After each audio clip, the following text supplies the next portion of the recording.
राधे। और कैसे हो आप सब? बढ़िया हो? चलो जी, बात कर लेते हैं अपन अपने टॉपिक की। टॉपिक कौन सा चल रहा था भाई अपना?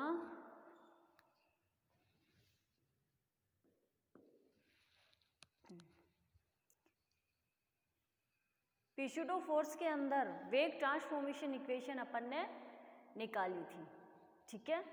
आज उसके अंदर अपन निकालते हैं दो इक्वेशन और। आप लोगों ने जब फ्रेम ऑफ रेफरेंस पढ़ा था वहाँ पे भी चार चीज़ें निकाली थी। कौन कौन सी?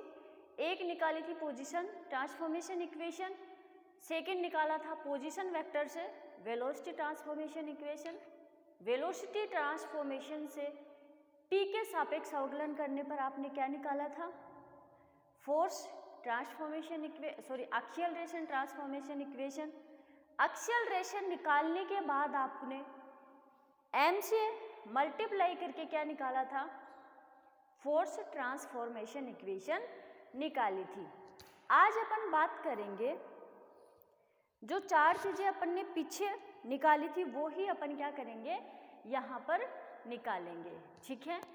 पोजीशन अपन ने निकाल ली, वेलोसिटी भी अपन ने निकाल ली। आज अपन निकालेंगे एक्सेलरेशन ट्रांसफॉर्मेशन इक्वेशन, पर ये निकालेंगे किसके अंदर? पिशुडो फोर्स के अंदर निकालेंगे, कोरियोलिस फोर्स के अंदर निकालेंगे, ना कि फ्रेम ऑफ रेफरेंस के अंदर निकालेंगे, ठीक है। चलो तो फिर अब अपन निकाल ही लेते हैं। हेडिंग क्या डालोगे? Acceleration transformation equation. चलो जी, अब आप लोग पीछे भी पढ़ के आए हो कि ये जो एक्सेलरेशन है ये निकलती कहाँ से? इसके लिए कौन सी इक्वेशन लिखोगे? पहले जो वेलोसिटी ट्रांसफॉर्मेशन की इक्वेशन निकाली थी उसको आप लिखोगे और फिर वहाँ से क्या करोगे? एक्सेलरेशन ट्रांसफॉर्मेशन इक्वेशन निकाल लेंगे। तो फिर आ जाओ, तंत्र वो ही लेंगे, एस कण और एस डैश कण लेंगे, ठीक है। यहाँ पे जो फ्रेम एस लेंगे उसका एक्सेलरेशन अपन लेंगे ए वेक्टर, और जो एस डैश फ्रेम लेंगे उसका एक्सेलरेशन लेंगे ए वेक्टर डैश, ठीक है। एस का क्या? ए वेक्टर, एस डैश का क्या? A vector dash. तो फिर आ जाओ, we know that.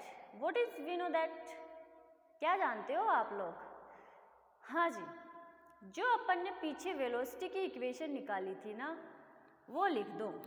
We know that, आ जाओ जी, v vector equal v vector dash plus omega cross r vector. ये जानते हो, पीछे निकाली थी। अब क्या करोगे? अब ये भी अपन जानते हैं क्या कि v वेक्टर इक्वल क्या होता है? dr vector upon dt। होता है कि नहीं होता है? होता होगा may be. v vector dash equal क्या हो जाएगा? d dash r vector upon dt। होगा कि नहीं होगा? होगा। तो ये जो v वेक्टर की दोनों की वैल्यू लिखी है उसको यहाँ पे पुट कर दो। चलो पुट करते हैं, फिर देखते हैं इक्वेशन क्या बनती है अपनी। dr vector upon dt equal d dash r vector upon dt plus omega vector cross r vector. Okay, clear है? चलो तो फिर अब क्या कर देंगे अपन? d upon dt r vector और d dash upon dt r vector, okay, plus omega vector cross r vector, ठीक है। ये इसको भी ऐसे लिख दो, इसको क्यों छोड़ रहा हूँ। अब क्या कर देंगे? ये जो r वेक्टर है इसको प्रतिस्थापित कर देंगे। क्या कर देंगे? r वेक्टर को प्रतिस्थापित कर देंगे। अगर प्रतिस्थापित करेंगे तो क्या बचेगा अपने पास, यहाँ पे लिख दो आर वेक्टर को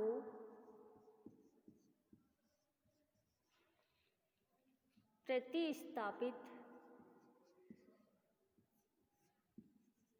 करने पर, चलो जी, तो बच जाएगा अपने पास d upon D t equal d dash upon D T plus omega cross. Clear है यहाँ तक? अब देखो इसको इक्वेशन नंबर दे दो आप 11, इसको पीछे इक्वेशन 10 दिया था ना वेलोसिटी के अंदर, तो इसको इक्वेशन नंबर दे दो 11, ठीक है। अब क्या करोगे, मैंने 2 लाइन बोली थी स्टार्टिंग में कि एस तंत्र का जो एक्सेलरेशन होगा वो क्या था, ए वेक्टर था। एस डैश का जो एक्सेलरेशन था वो क्या था, ए वेक्टर डैश था। तो क्या करोगे, तंत्र एस में कण का त्वरण क्या है, ए वेक्टर है। तो देखो तंत्र एस में कण का त्वरण क्या है, ए वेक्टर है। अरे भाई ये ए वेक्टर है, तो ए वेक्टर को आप लोग कैसे लिखोगे, देखो जी,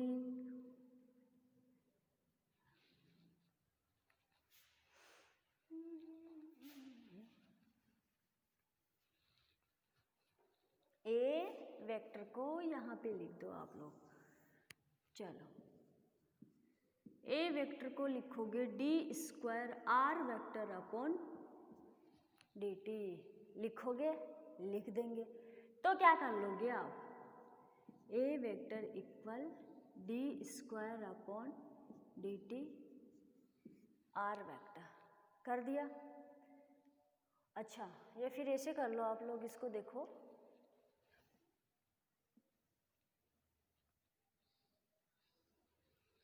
D upon d r upon d upon D t और d r vector upon D t हो जाएगा कि नहीं होगा? कुछ भी नहीं किया, ये जो ऊपर D square are vector upon D T था इसको अपन ने क्या डी अपॉन डी टी को बाहर निकाल लिया, अंदर क्या बच गया, अरे यहाँ पे भी तो ये है। चलो जी क्या बचा, डी टी बचा, चाजो फिर इसको इक्वेशन दे दो आप एलो, ठीक है। हाँ जी, अब क्या करोगे, समीकरण 12 में समीकरण 11 से d अपॉन डी टी की वैल्यू रखने पर क्या कर दोगे, समीकरण 12 में समीकरण 11 से d अपॉन डी टी का मान रखने पर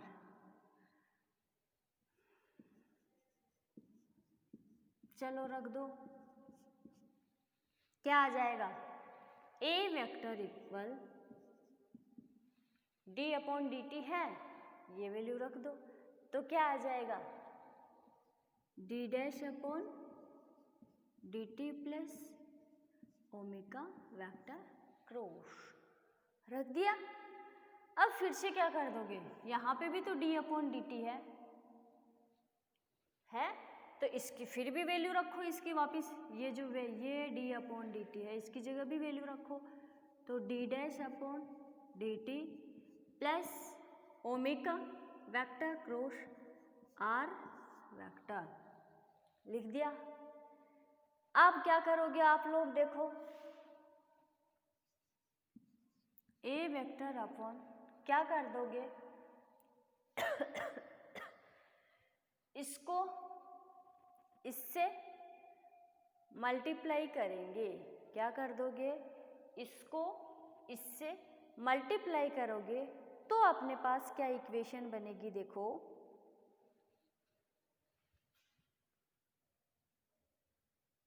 अच्छा अच्छा अच्छा अच्छा अच्छा अच्छा, अरे भाई ये आर वेक्टर जो है इसको इससे भी मल्टीप्लाई किया और ये इससे भी मल्टीप्लाई होके लिखेगा। देखो फिर से करते हैं, देखो इस टर्म को, कोई दिक्कत नहीं है, कुछ नहीं किया है, छोड़ो। या फिर ये देखो, ये d/dt की जगह वो वाली वैल्यू रख दी और फिर से भी d/dt है उसकी जगह भी ये वैल्यू रखेंगे, पर ये भी तो देखो मल्टीप्लाई में क्या है इसके, r भी तो चल रहा है साथ साथ, तो ये r इसके साथ भी आएगा और इसके साथ भी आएगा। चलो अब आ जाओ, अब इसको क्या कर दोगे, इसको इससे मल्टीप्लाई करो और इसको इससे मल्टीप्लाई करके लिख दो, फिर इसको इससे मल्टीप्लाई करो और इसको इससे मल्टीप्लाई करके लिख देते हैं। चलो आ जाओ, d/dt d'(r/dt) क्लियर है। अब आ जाओ d'/dt omega vector cross r vector. अब क्या करोगे, इस ओमेगा को किससे मल्टीप्लाई कर दोगे, इससे कर दोगे, तो d'(r/dt), इसको इससे कर दिया, अब इसको इससे कर दो, तो ये वाली टर्म क्या बन जाएगी, देखो plus omega cross omega vector cross r vector बन गई। क्लियर है यहाँ तक, किसी को कोई दिक्कत नहीं होनी चाहिए। अब ये जो d/dt है, d'/dt और क्रॉस में इसके जो चल रहा है omega vector cross r vector, इसको अंदर वाले से मल्टीप्लाई कर देते हैं, तो फिर क्या बचेगा, देखो अपने पास a वेक्टर इक्वल, इसको इससे मल्टीप्लाई कर दो d'² r वेक्टर/dt² प्लस, अब इसको इससे कर दो और इसको इससे कर दो तो फिर क्या आ जाएगा, देखो ओ सॉरी मल्टीप्लाई नहीं करना है, इसका क्या करना है, डिफरेंशिएशन करना है। क्या करना है, डिफरेंशिएशन करना है। तो देखो इस r क्रॉस को तो छोड़ दो, किसके सापेक्ष करोगे, d'⍵, या फिर ये करो, इसको कर दो d'⍵ वेक्टर/dt और इस r क्रॉस को छोड़ दो। ओके, अब इस ओमेगा क्रॉस को छोड़ दो, किसके सापेक्ष कर दोगे, d'(r वेक्टर/dt)। ओके, और ये बाकी के टर्म आगे यूं की यूं लिख दो, तो क्या हो जाएगा, d'(r vector) plus omega cross omega vector cross r vector cross. Okay जी, अब ये देखो कहाँ गया वो, d'(r vector plus omega cross d'(r vector omega cross, इन दोनों को जोड़ दोगे तो आपके पास क्या आ जाएगा, 2ω'। चलो तो फिर जोड़ दो, d'² वेक्टर/dt² प्लस d'⍵ वेक्टर/dt और क्रॉस में क्या चल रहा है, r। अब इसको जोड़ दो, ये क्या हो गया, 2ω वेक्टर क्रॉस d'(r वेक्टर/dt)। लो साथ क्या चल रहा है, अपने साथ क्या चल रहा है भाई, अरे सॉरी ये ओमेगा नहीं लिखा, देखो यहाँ पे भी ओमेगा, पता नहीं क्या हो रहा है। ठीक है, इसको जोड़ो, इसको हटाओ यहाँ से, अब क्या बच गया, ये बच गया, इसको यूं का यूं लिख दो। चलो ये क्या हो जाएगा, ओमेगा क्रॉस r वेक्टर। यहाँ तक क्लियर है, किसी को कोई डाउट हो तो आप लोग पूछ सकते हो। देखो जी, किसी को कोई डाउट नहीं होना चाहिए, यहाँ तक आ जाओ। अब देखो क्या करेंगे अपन, अब आप लोगों को मैंने एक स्टार्टिंग में बात बताई थी कि जब अपन फ्रेम लेते हैं, ऐसे जो भी ले लो, एस ले लो, एस डैश ले लो, तो वहाँ पे मैंने बोला था कि ये क्या है, कोणीय संवेग था, ओमेगा बोला था। तो ये जो ओमेगा है ना, ये क्या है, यहाँ पे नियत कोणीय संवेग है। क्या है ये, कांस्टेंट है कोणीय संवेग। अब अगर मैं यहाँ पे कंडीशन लगा दूं अकॉर्डिंग इस ओमेगा के, तो क्या आएगी कंडीशन देखो,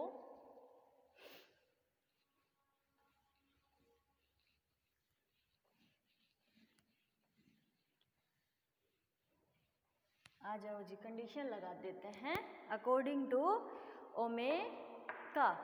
यहाँ ओमेगा वेक्टर नियत है, तो यहाँ ओमेगा वेक्टर नियत है, तो D dash omega vector upon D t equal क्या हो जाएगा, 0। क्या हो जाएगा, 0। तो ये वाली जो टर्म है इसको क्या कर दोगे आप लोग, 0। तो फिर आप लोगों के पास क्या बचेगा, देखो ये वाली पूरी टर्म क्या हो जाएगी, 0 अकॉर्डिंग किसके, ओमेगा कोणीय संवेग से। तो आप लोगों के पास क्या बचेगा, देखो a vector equal d dash square are vector upon D t, हाँ जी, +2 omega vector cross d dash r vector upon D T plus omega vector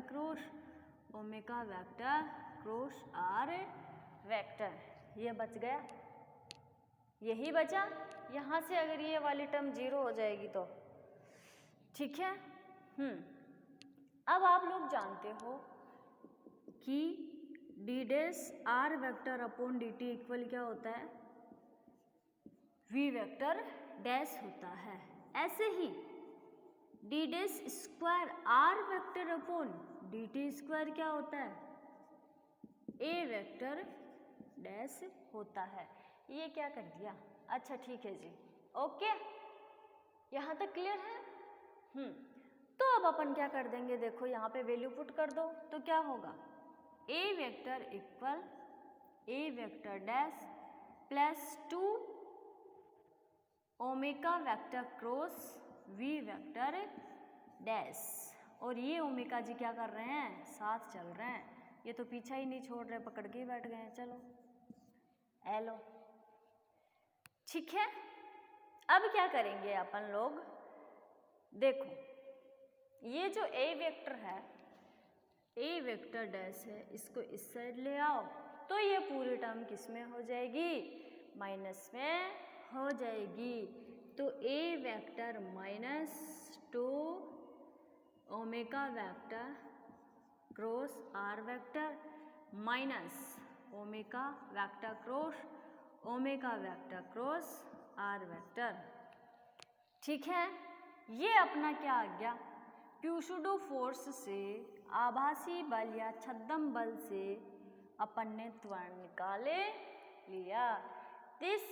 इस इक्वेशन को आप क्या कहोगे, एक्सेलरेशन ट्रांसफॉर्मेशन इक्वेशन। इस इक्वेशन को आप क्या कहोगे, एक्सेलरेशन ट्रांसफॉर्मेशन इक्वेशन। क्लियर है यहाँ तक?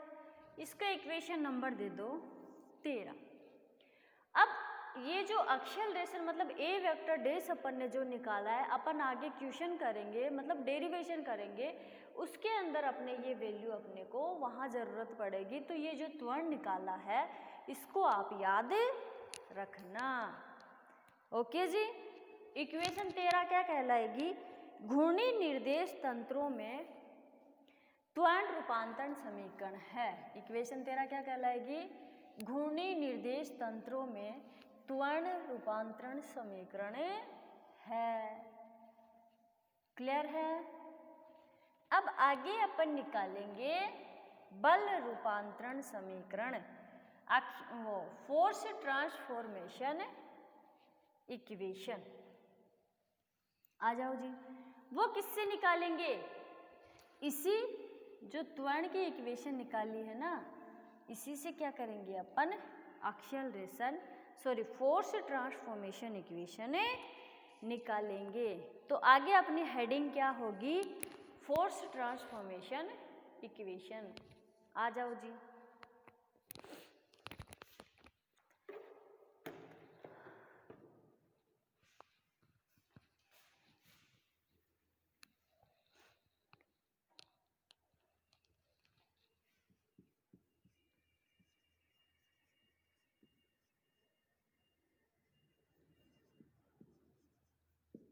ये लो जी, फ्रेम इसमें भी अपन वो ही दो ही लेंगे, एक लेंगे एस और एक लेंगे एस डैश। एस में कण पर, एस तंत्र में कण पर लगने वाला बल क्या होगा, एफ वेक्टर।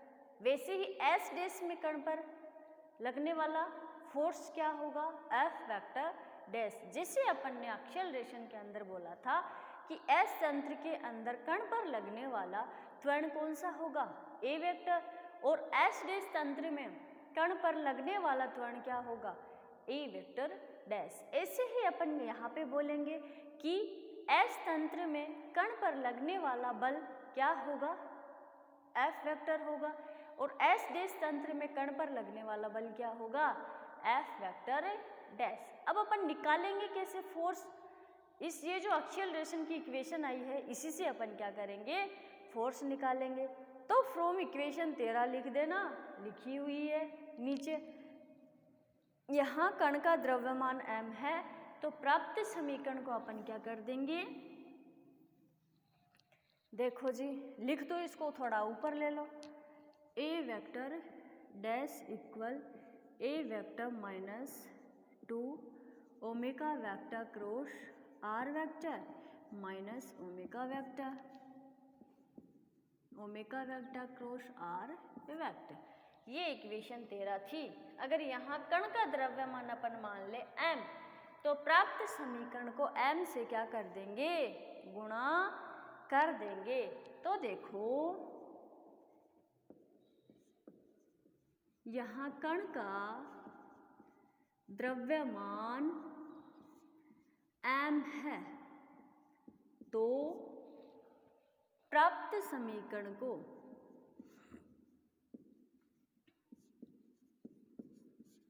m से गुणा करने पर या मल्टीप्लाई करने पर, चलो जी कर दो इस सारी इक्वेशंस को m से multiply. m A vector dash equal m A vector minus 2m omega vector cross are vector, चलो हाँ, माइनस क्या हो जाएगा, omega m omega vector cross omega vector cross are vector. ये लो जी, क्लियर है। चलो अब आप लोग जानते हो, क्या जानते हो कि एम ए वेक्टर इक्वल क्या होता है, एफ वेक्टर होता है कि नहीं होता है। M A vector dash equal क्या होता है, एफ वेक्टर डैश। अब ये वाली वैल्यू यहाँ पुट कर दो और अपने को क्या मिल जाएगा, फोर्स मिल जाएगा। F vector dash equal F vector minus 2m omega vector cross are vector minus m omega vector cross are vector. This equation is called force transformation equation. ये लो जी, हाँ जी, ये इक्वेशन आपकी क्या कहलाएगी, फोर्स ट्रांसफॉर्मेशन इक्वेशन कहलाएगी। अब समीकरण 14 जो है वो, समीकरण 14 जो है वो घूर्णी तंत्रों में बल रूपांतरण समीकरण है। क्या है इक्वेशन 14, घूर्णी निर्देश तंत्रों में बल रूपांतरण समीकरण है। अब देखो, पर भौतिकी के नियम के अनुसार फिजिक्स क्या बोलती है कि किसी भी समीकरण में समान भौतिक राशियों का संयोजन होता है। क्या बोलती है कि किसी भी इक्वेशन में समान भौतिक राशियों का संयोजन होता है। तो इसके अंदर भी समान भौतिक राशि है और इसके अंदर भी समान भौतिक राशि है कि नहीं है। यहाँ पे भी भौतिक राशि समान है और यहाँ पे भी भौतिक राशि क्या है, समान है। कहने का मतलब दोनों पार्टों में भौतिक राशि का जो संयोजन है वो क्या है, सेम है। तो समीकरण 14 में उपस्थित जो अंतिम पद है दो, उन पद को भी वो जो पद है वो भी क्या होने चाहिए, बल होने चाहिए। अगर स्टार्टिंग के दो पद बल है, फोर्स है। और सेकंड जो लास्ट जो कंडीशन होगी उसमें ये जो भौतिक राशियां होंगी, अगर इन दोनों का संयोजन जो होगा वो अगर सेम होगा तो ये जो दोनों राशि है लास्ट की, ये भी क्या होनी चाहिए, बल होनी चाहिए। तो इनको भी अपन क्या कर देंगे, इन दोनों राशियों को एक अलग अलग फोर्स का नाम दे देते हैं।